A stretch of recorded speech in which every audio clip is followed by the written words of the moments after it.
وإذا علم من آياتنا شيئا اتخذها هزوا أولئك لهم عذاب مهين من ورائهم جهنم ولا يغني عنهم ما كسبوا شيئا ولا ما اتخذوا من دون الله أولياء ولهم عذاب عظيم هذا هدى والذين كفروا بآيات ربهم لهم عذاب من رجز أليم صدق الله مولانا العظيم الصلاة والسلام عليك يا سيدي يا رسول الله الصلاة والسلام عليك يا سيدي يا حبيب الله الصلاة والسلام عليك يا سيدي يا شفيع المذنبين وعلى آلك وأصحابك يا سيدي يا رحمة للعالمين.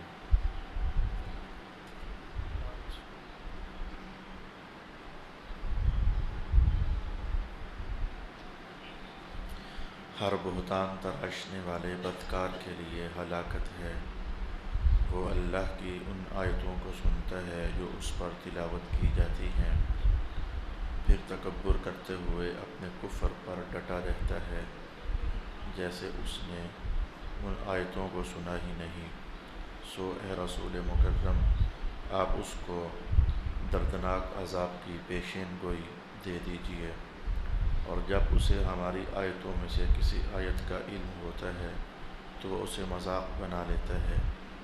انہی کے لیے رسوا کرنے والا عذاب ہے، ان کے پیچھے دوزخ ہے، اور ان کے کیے ہوئے عمل ان کے کسی کام نہیں آئیں گے، اور نہ وہ ان کے کام آ سکیں گے جن کو انہوں نے اللہ کو چھوڑ کر اپنا مددگار بنا لیا ہے، اور ان کے لیے بہت بڑا عذاب ہے۔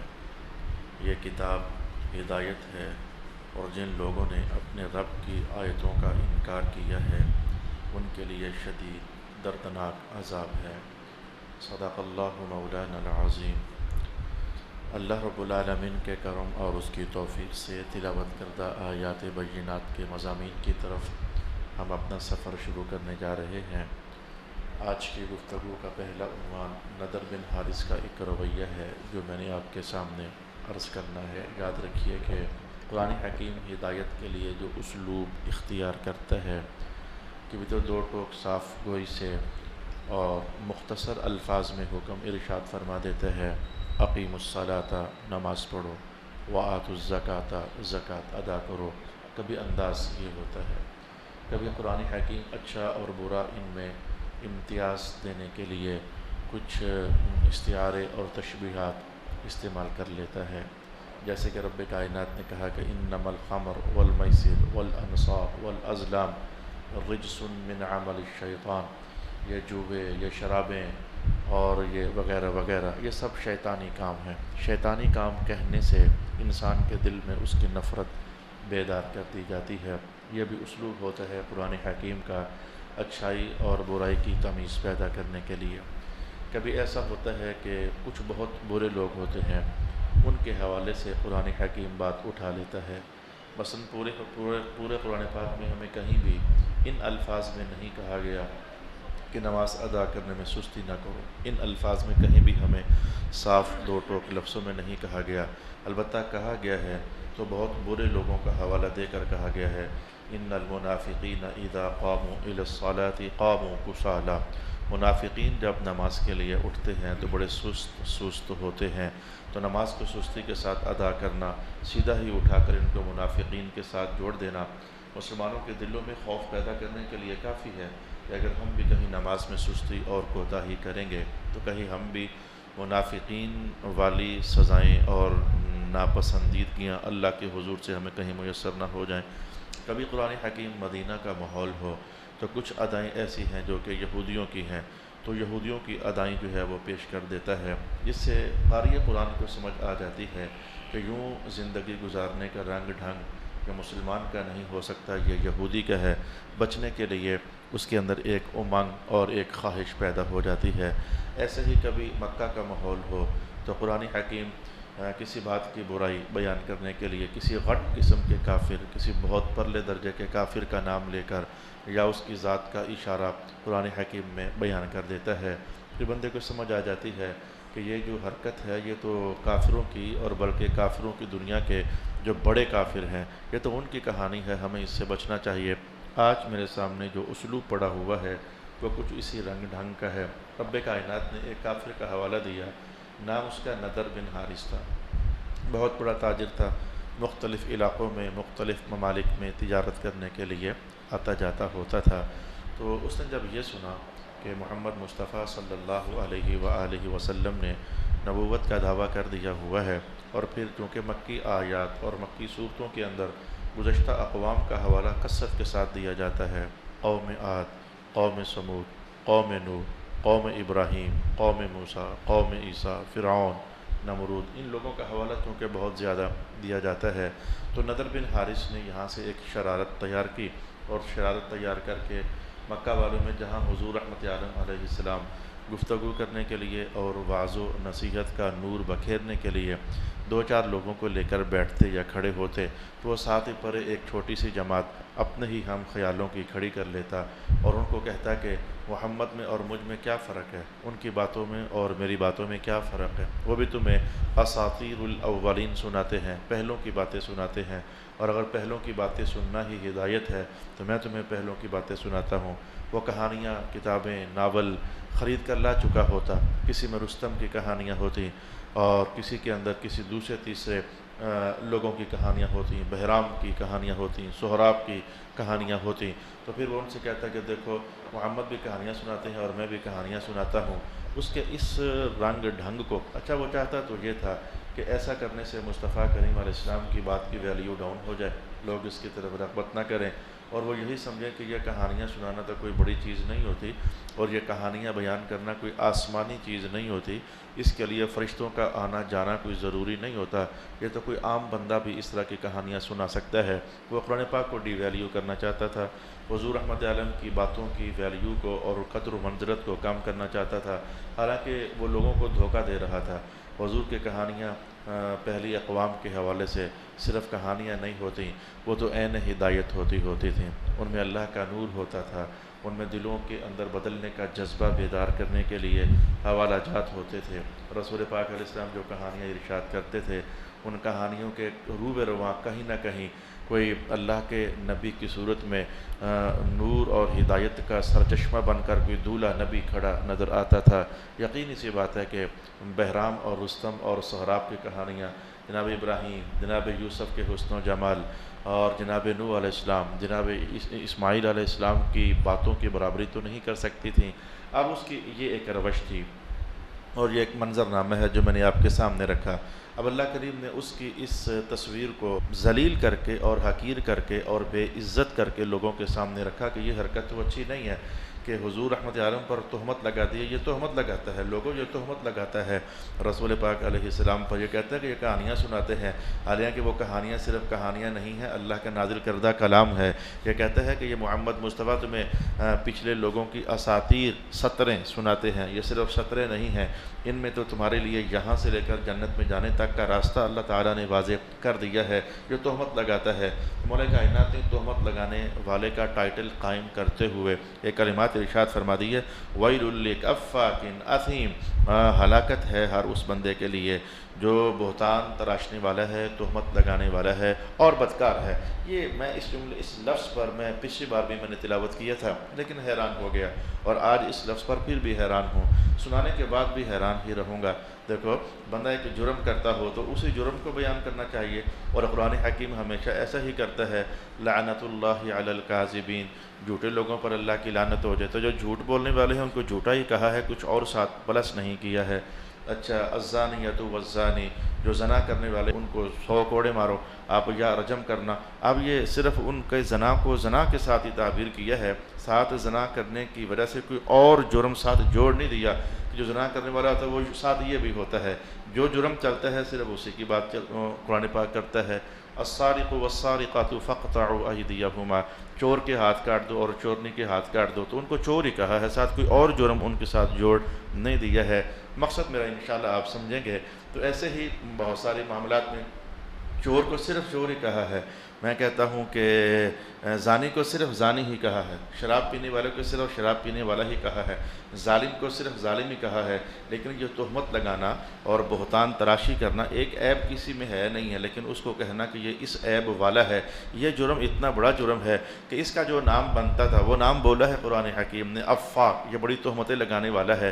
لیکن اس جرم کی شدت کا اندازہ یہاں سے آپ لگا لیجئے کہ جو افاق ہے یعنی تہمت لگانے والا، اسے اتنا کہہ کر قرآن چپ نہیں کر گیا ویل لکل افاق، یہ بہت تہمت لگانے والا ہے، اس کے لیے ہلاکت ہے، لیکن اس جرم کی برائی شدت سے بیان کرنے کے لیے ساتھ یہ کہہ دیا افاق اثیم، یہ جو تہمت لگانے والا ہے یہ تہمتیں بھی لگا رہا ہے یعنی آپ اس سے اندازہ کر سکتے ہیں، الفاظ کی شدت محسوس کریں میرے پیارے بھائی، عقل اللہ نے اسی لیے دی ہے، شعور اللہ نے اسی لیے دیا ہے، زانی کو زنا سے اوپر کچھ اور ساتھ جوڑا نہیں ہے۔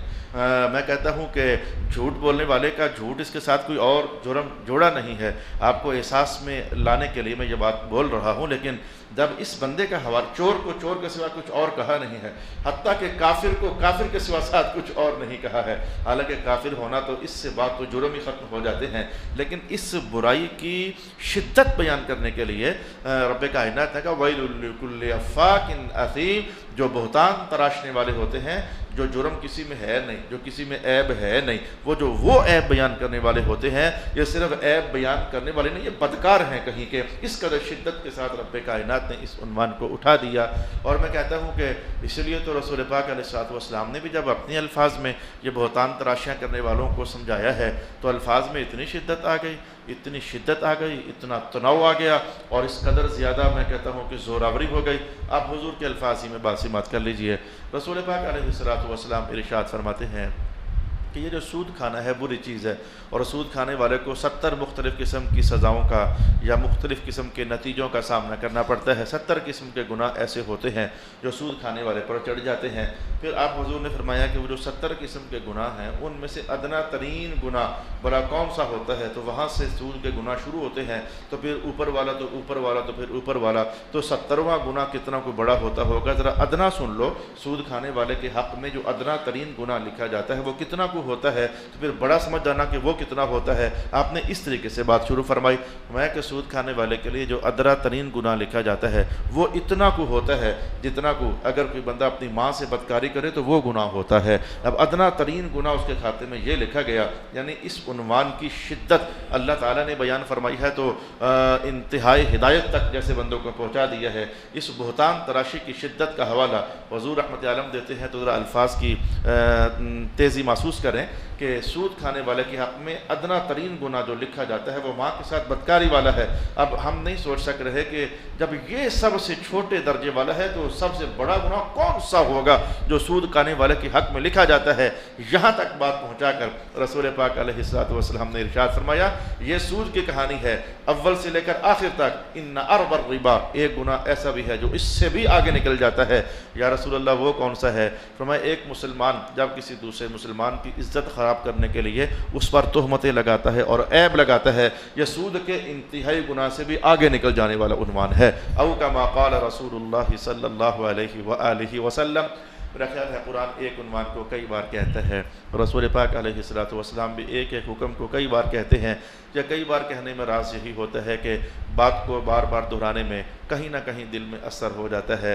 آپ جانتے نہیں ہو کہ تکرار کے اندر کہیں نہ کہیں فائدے تو ہوتے ہیں۔ ایک بار آپ نے دستک دی ہے دروازے پر، کوئی نہیں آیا، حکم ہے نہیں ہے کہ ایک بار پھر دستک دے لو، پھر کوئی نہیں آیا، حکم ہے نہیں ہے کہ پھر دستک دے لو، یعنی دوسری بار کوئی آ ہی جائے گا، تیسری بار دروازہ کھل ہی جائے گا، تیسری بار بھی نہیں کھلا تو آج فی الحال چلے جاؤ، وقت گزار کر پھر آ جانا، اور پھر آ کر کے ملاقات کا کوئی سبب ڈھونڈ لینا۔ کیا حضور رحمت عالم کی اس ادا سے، اس سنت سے آپ محسوس نہیں کرتے ہو کہ اللہ کی بات، رسول اللہ کی بات حکم بنا کر، آواز بنا کر، دعوت بنا کر لوگوں کو سنا دی جائے؟ اگر کھل گیا دروازہ تو ماشاءاللہ کچھ زمانہ ڈال کر قرآن پھر کہے گا، تم بھی پھر کہہ دینا۔ اگر اب دروازہ کھل گیا تو اچھی بات ہے، ورنہ کچھ زمانہ گزرنے کے بعد اللہ تعالیٰ پھر کہے گا، تم پھر کہہ دینا۔ یہ بار بار بات کہنا، بار بار بات کہنا، یا کہیں نہ کہیں ایسا کوئی وقت آ جاتا ہے کہ دروازہ کھل ہی جاتا ہے۔ اس عنوان کو آپ بھیک مانگنے والوں کے انداز میں بھی دیکھ سکتے ہیں۔ وہ ایک بار کہتے ہیں بابا اللہ کے نام پر، وہ دینے والا توجہ نہیں کرتا، وہ پھر کہتا ہے بابا اللہ تجھے حاجت کرائے، اور پھر شاید اگر کوئی دینے والا توجہ نہ کرے تو پھر وہ بول دیتا ہے اللہ تیرے بچوں کی خیر کرے۔ تو یہ بار بار کہنے سے وہ جیب سے روپیہ نکلوا نہیں لیتا ہے، بس کچھ ایسا ہی سمجھے، انسانی فطرت، انسانی لہجے۔ میں تو کئی بار کہہ چکا ہوں قرآن انسانی لہجوں سے قریب ہو کر، انسانی ماحول سے قریب ہو کر بات کرتا ہے، تو بار بار عنوان دہرانے سے، کہنے سے کوئی دن ایسا ہو جاتا ہے کہ دل میں اثر ظاہر ہو جاتا ہے۔ تو پھر آئیں ذرا چیک کریں آج دل میں اثر ظاہر ہونے کا وقت ابھی آیا ہے، کیا دل دروازہ کھولنا چاہتا ہے یا ابھی تک بھی غفلت چل رہی ہے؟ ہر بندے کو معلوم ہے کہ وہ بہتان تراشیاں کرتا ہے یا کہ نہیں کرتا ہے، ہر بندے کو پتہ ہے کہ کسی شخص کے وہ عیبوں کو اچھالتا ہے یا کہ نہیں اچھالتا ہے، اور جن عیبوں کو اچھال رہا ہے کیا وہ ہوتے ہیں تو اچھالتا ہے یا ہوتے نہیں ہیں تو اچھالتا ہے؟ دونوں کہانیاں ہیں، دونوں کا حوالہ سرکار دو عالم صلی اللہ علیہ وآلہ وسلم نے ارشاد فرمایا ہوا ہے۔ رسول پاک علیہ السلام نے فرمایا نہیں تھا کہ جو کچھ تو کسی کے بارے میں کہہ رہا ہے اگر تو واقعی وہ اس میں ہے تو تیری بچت پھر بھی نہیں ہے، یہ اللہ کے ہاں غیبت کے درجے میں آ جائے گا، اور اگر وہ جو تو کہہ رہا ہے اس کے اندر نہیں ہے تو تیری بچت پھر بھی نہیں ہے، تو بہتان تراش کرنے والوں کے اس درجے میں آ جائے گا۔ تو غیبت کرنا بھی کوئی بچت کا راستہ نہیں ہے، اور بہتان تراشی کرنا بھی کوئی بچت کا راستہ نہیں ہے۔ اہم ترین بات تھی، میں نے اپنی طرف سے پھر اللہ نے جو آج مجھے الفاظ عطا کیے، جو تخیلات ادا کیے، جو آیات کی ترتیب و تزیین جو آج میرے دل میں اللہ کریم نے ڈال دی، میں نے ادھر ادھر سے بات گھما کر پھرا کر آپ کو اس نقطے پر روکنا چاہا ہے۔ آج وقت ہے میرے پیارے بھائی، آج وقت ہے، اسی وقت میں اپنے آپ کو دھو لینا چاہیے، اسی وقت میں اپنے آپ کو صاف کر لینا چاہیے۔ یہ دھونے کا معنی توبہ ہی تو ہے، استغفار ہی تو ہے، جس کے معاملے میں الٹی سیدھی حرکتیں کرتے رہے ہو۔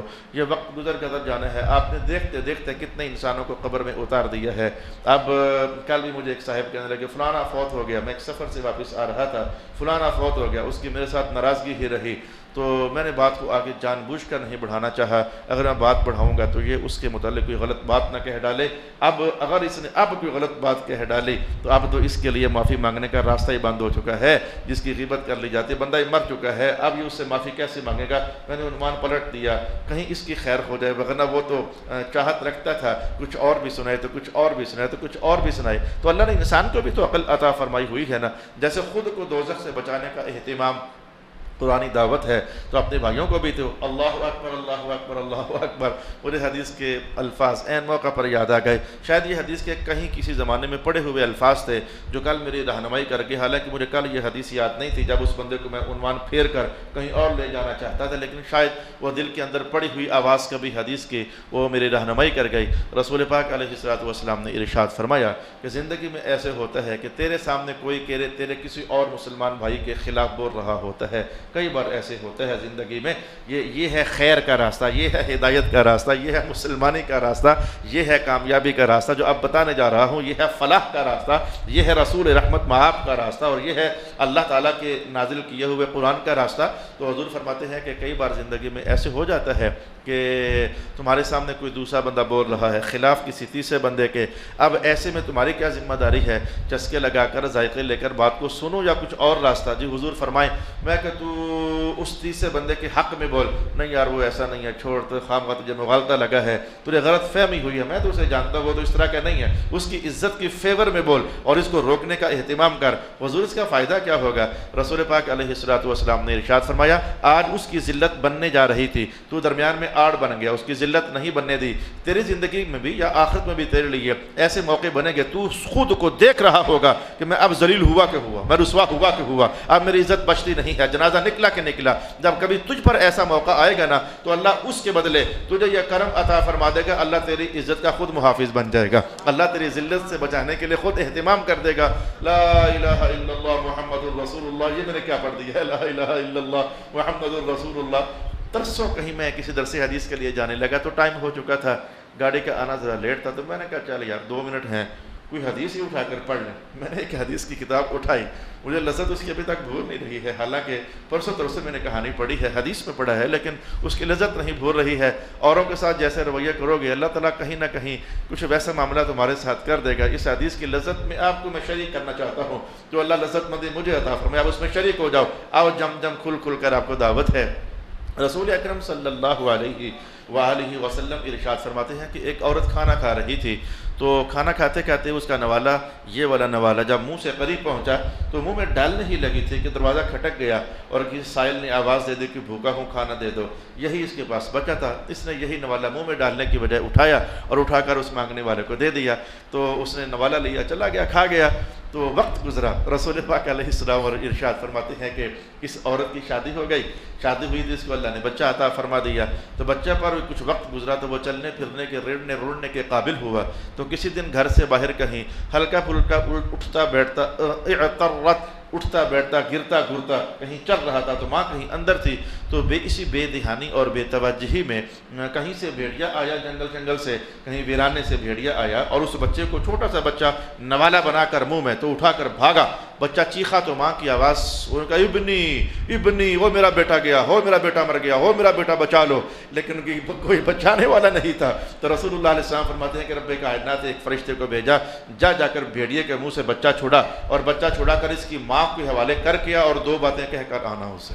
اللہ اکبر، اللہ اکبر. میں کہتا ہوں دل ٹھنڈا ہو جائے گا. یا اس کی ماں کو حوالے کر کیا اور جا کر 2 باتیں کہنا اس کو. وہ فرشتے آتا ہے، فرشتے کے آگے بیڑیا شیڑیا پھر کیا چیز ہے. فرشتہ بھاگا اور پکڑ اس کے بچہ منہ سے چھڑایا اور ماں کو کہا، ماں کو دیا اور 2 باتیں کہہ رہا ہے. پہلی بات یہ تھی، اے عورت اللہ تجھے سلام کہہ رہا ہے. اللہ اکبر، اللہ تجھے سلام کہہ رہا ہے. اور دوسری بات، جملہ ایک ہے، اگر دماغ کام کر گیا تو لذت میں شامل ہو جاؤ گے. اس فرشتے نے کہا کہ یہ لقمہ اس لقمے کا بدلہ ہے جو کل تک تو نے اس کو عطا کیا تھا. لا الہ الا اللہ. ایک لقمہ آج تیرے بچے کو لقمہ بننے سے بچا گیا. تو میں کہتا ہوں کہ اگر لقمہ دیا ہوا آج تیرے بچے کو جانور کا لقمہ بننے سے بچا، تو حضور بھی کچھ ایسی کہانی نہیں سمجھا رہے ہیں. کسی تیسرے کی ذلت کا عنوان کوئی قائم کر رہا ہو تو درمیان میں آڑ بن جا. جہاں تو چاہے گا عزت ملنی چاہیے، اللہ تجھے وہاں خود عزت عطا فرما دے گا. وَيْلٌ لِكُلِّ أَفَّاكٍ أَثِيمٍ. میرے پاس اس سے زیادہ بلیغ انداز نہیں ہے جو حضور نے کر دیا، جو حضور نے سمجھا دیا. حضور کی باتوں سے زیادہ کوئی تاثیر آفری عنوان نہیں ہے، کوئی تاثیر آفری کلام نہیں ہے، کوئی تاثیر آفری آیات کا. اس لیے تو پچھلی آیت کیا تھی، تِلْكَ آیات اللَّهِ نَتْلُوهَا عَلَيْكَ بِالْحَقِّ فَبِأَيِّ حَدِيثٍ بَعْدَ اللَّهِ وَآيَاتِهِ يُؤْمِنُونَ. اللہ کی آیات کے بعد کون سا ایسا عنوان بچ جاتا ہے پھر جس پر تم ایمان لاؤ گے؟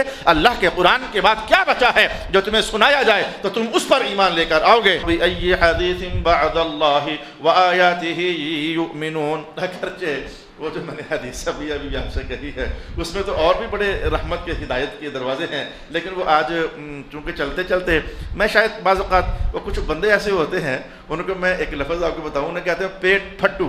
یہ ایک لفظ ہے، پیٹ پھٹو انہیں کہتے ہیں. وہ پیٹ پھٹو کا معنی کہ ان کے دل میں بات رہتی نہیں، کوئی راز ان کو کہو صحیح، وہ جب تک کسی سے شیئر نہ کریں ان کو مزہ نہیں آتا ہے.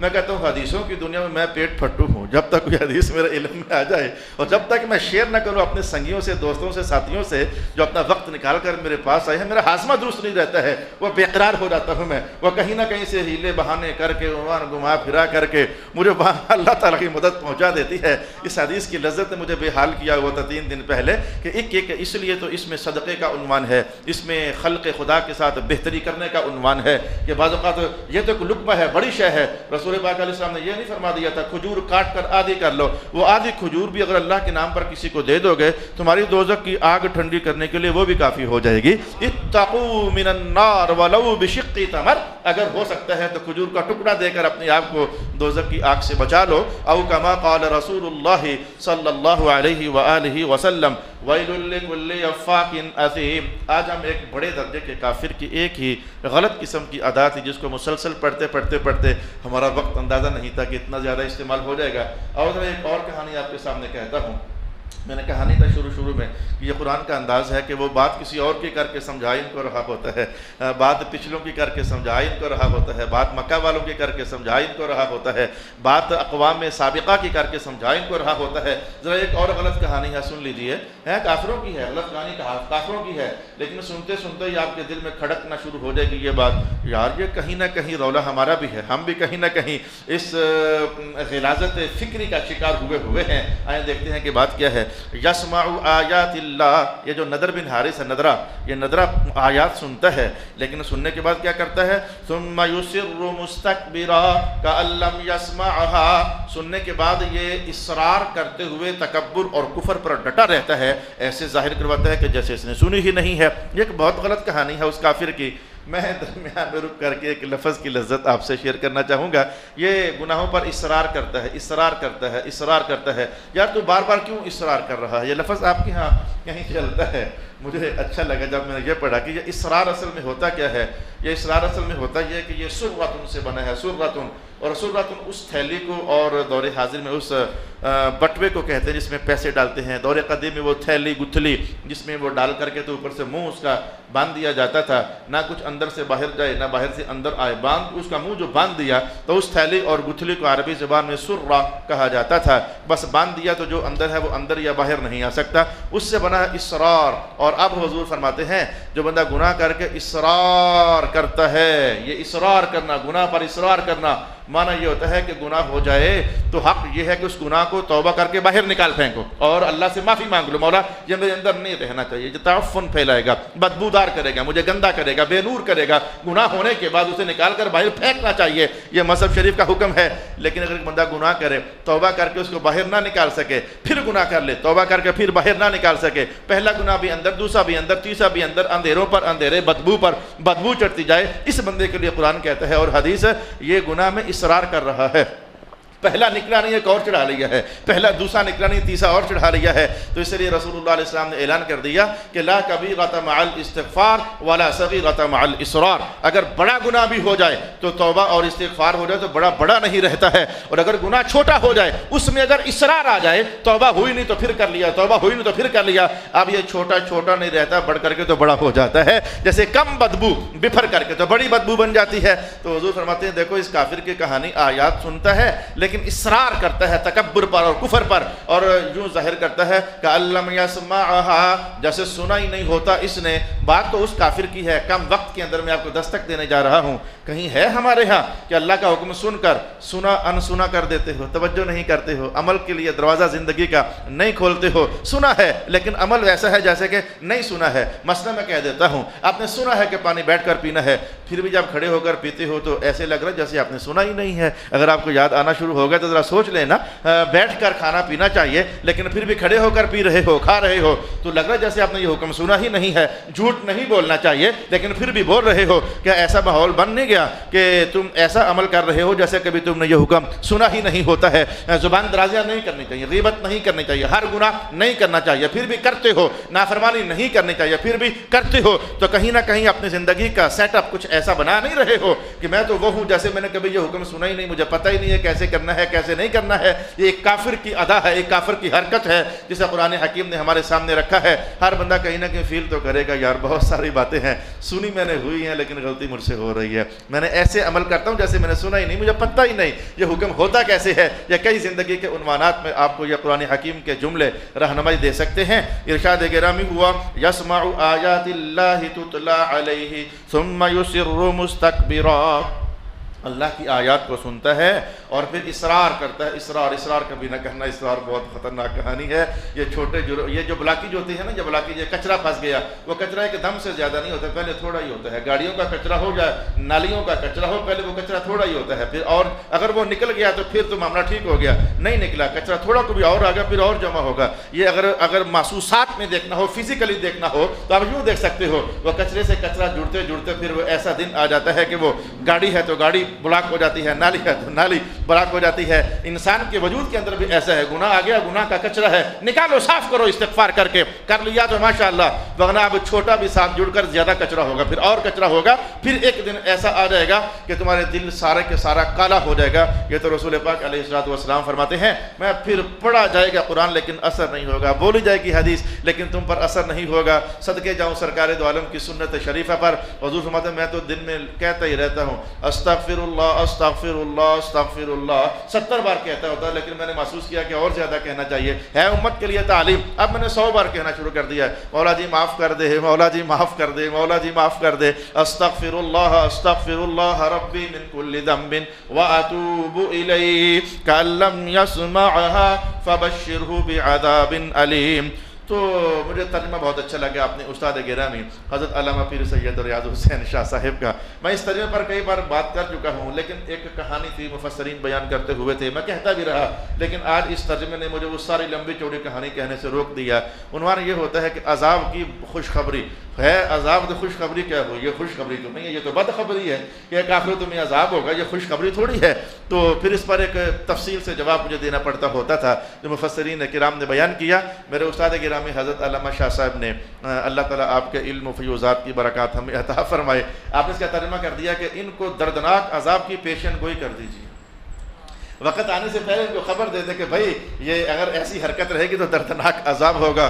میں نے کہا یہ اعلی رسول بھی بڑے اونچے لوگ ہوتے ہیں. ایک زمانے تک ایک لفظ کا ترجمہ ائمہ تفسیر ائمہ مترجمین یہی کرتے رہے، خوشخبری ہو عذاب کی، خوشخبری ہو عذاب کی، اور دماغ گھوم جاتا کہ عذاب کی کیا خوشخبری ہوئی. لیکن کہا یہ پیشن گوئی ہے، یہ پیشن گوئی دے دیجیے ان کو پیشن گوئی دے دیجیے عذاب کی. آج چونکہ وقت کم تھا تو مجھے وہ ساری کہانی چھیڑنی ہی نہیں پڑی. وہ اس لفظ کے ترجمے کے اونچ نیچ نے اور عدل بدل نے وہ ساری کی ساری کہانی ہی ٹھپ کر کے رکھ دی کہ عذابوں کی خوشخبریاں نہیں ہوتی ہیں، عذابوں کے لیے پیشن گوئیاں ہوتی ہیں. فَبَشِّرْهُ بِعَذَابٍ عَلِيمٍ. اس وقت جو میرے سامنے ترجمہ ہے اس میں بھی یہی لکھا ہوا ہے کہ اے رسول مکرم اس کو دردناک عذاب کی بشارت دے دیجیے. لیکن میں نے آپ کو آج بدلا کر کے تو عمدہ ترین ترجمہ آپ کے سامنے رکھا کہ اس کو دردناک عذاب کی پیشن گوئی کر دیجیے کہ بچے گا نہیں، یہ جو حرکت اس نے بنائی ہوئی ہے یہ بچے گا نہیں. صدق اللہ مولانا العظیم.